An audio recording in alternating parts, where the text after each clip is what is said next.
This video will show how to use the builder permissions to actually do some advanced or very simple in many cases features that can allow you to improve your security a lot in here. And I'm in the Easy Security company. I will go down to look at my permission sets in here. When we install Easy Security, the initial permissions in the permission sets coming from Microsoft is actually converted to something that is called builder permissions in here. So, and this one is editable, so it can keep on being changed in here. If I look at it, most permission sets in here will use something where there is a permission set detail. It basically means that the resulting permissions here is based on a calculation. It's either recordings or it's builder permissions being used for calculating these ones. So typically you don't correct them in here, you correct them as builder permissions in here.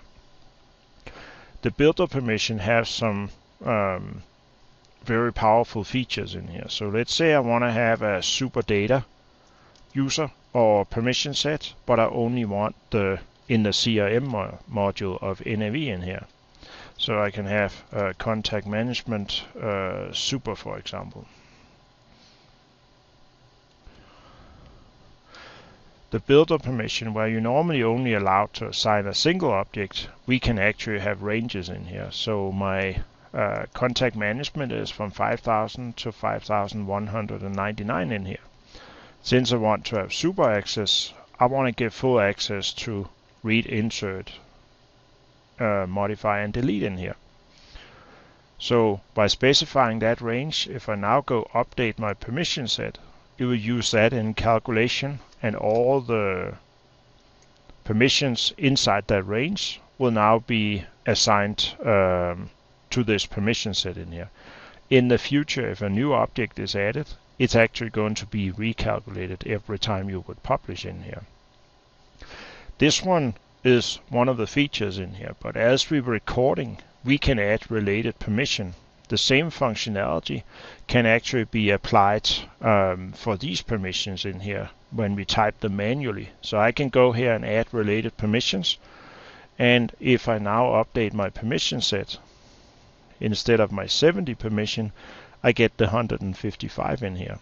And that's because all these table relations for a table I have either insert or modify to is actually being added in here. So I can see my currency, price group, language, all kinds of things that if I either have insert or modify, I'll get these extra permissions to it in here. This one could also be used kind of in a little different way in here, where I wanted to have a super user, but having no access to the human resource module. So if I go here and saying I want another super one in here, and it should be data, no human resource.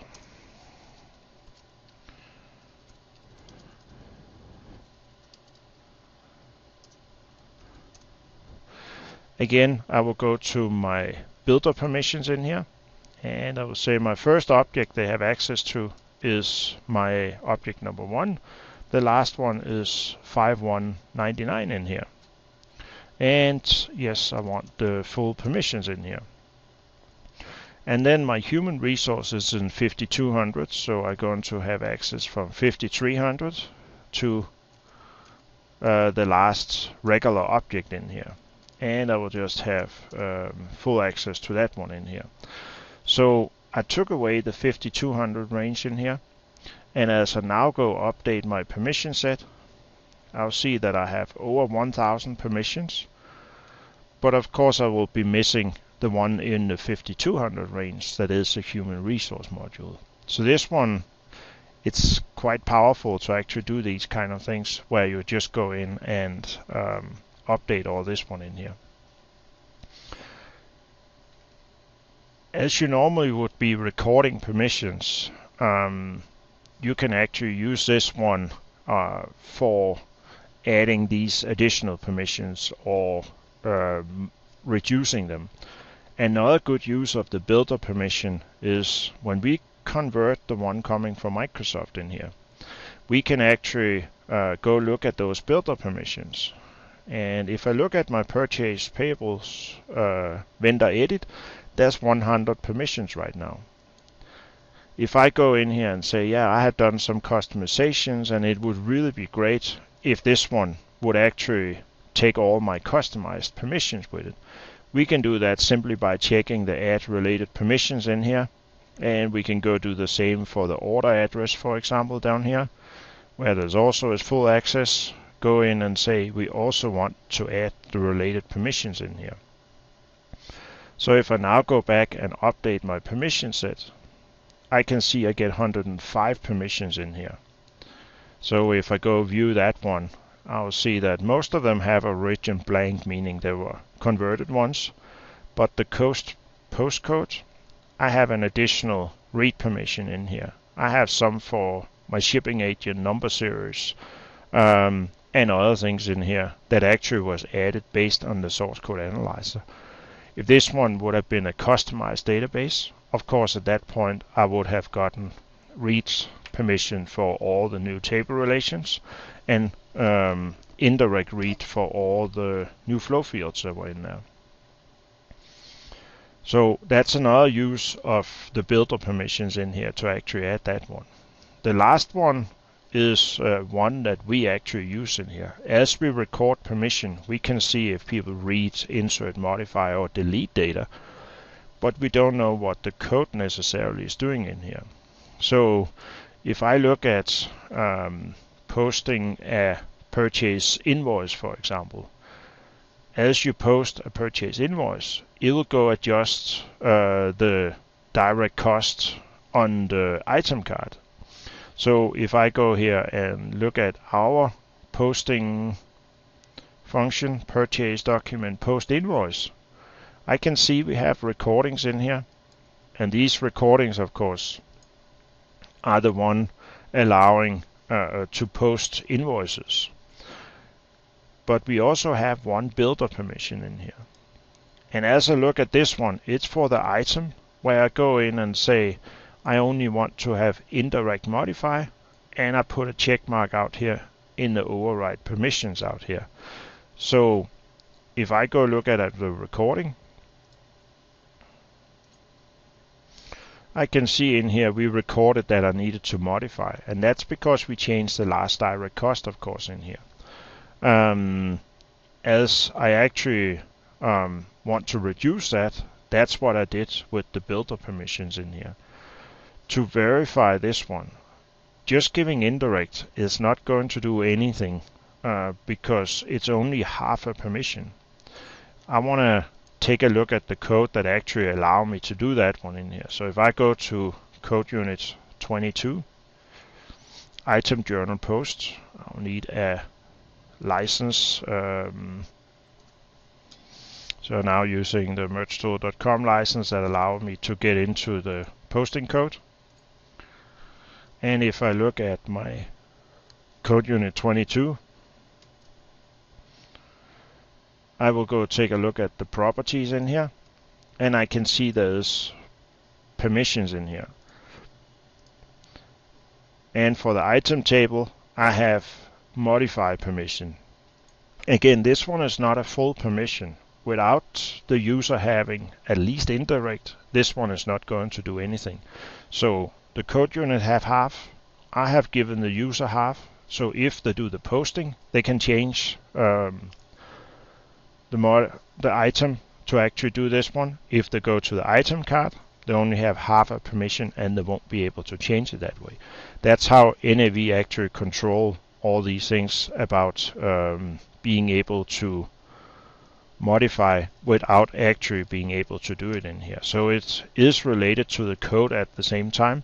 So you need to both have the permission as a user, but the code also have the proper permission. It's a pretty common issue that the code is missing the other half of the permission in a customized application typically.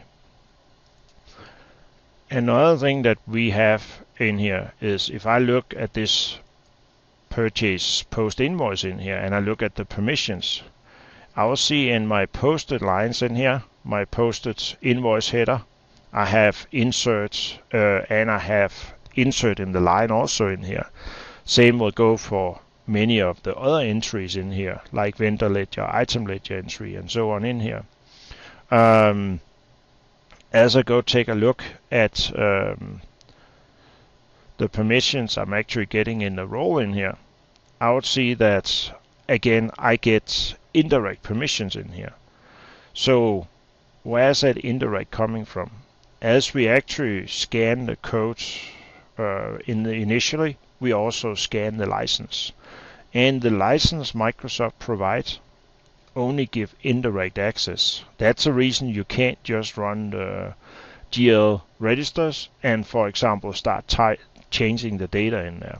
Because even if the user have full permission or is super, the license only give you half a permission. And again, the user and the license is added together, and you have to have it both places in here. In Easy Security, you can find that data under something we call object properties. And that's where we will know that my GL entry, vendor ledger entry, is only indirect, modify, indirect, delete in here, and that's why it's actually reducing it down to that level. It is possible to avoid. There's a setup field that can change it, but in most cases it really makes sense having this one.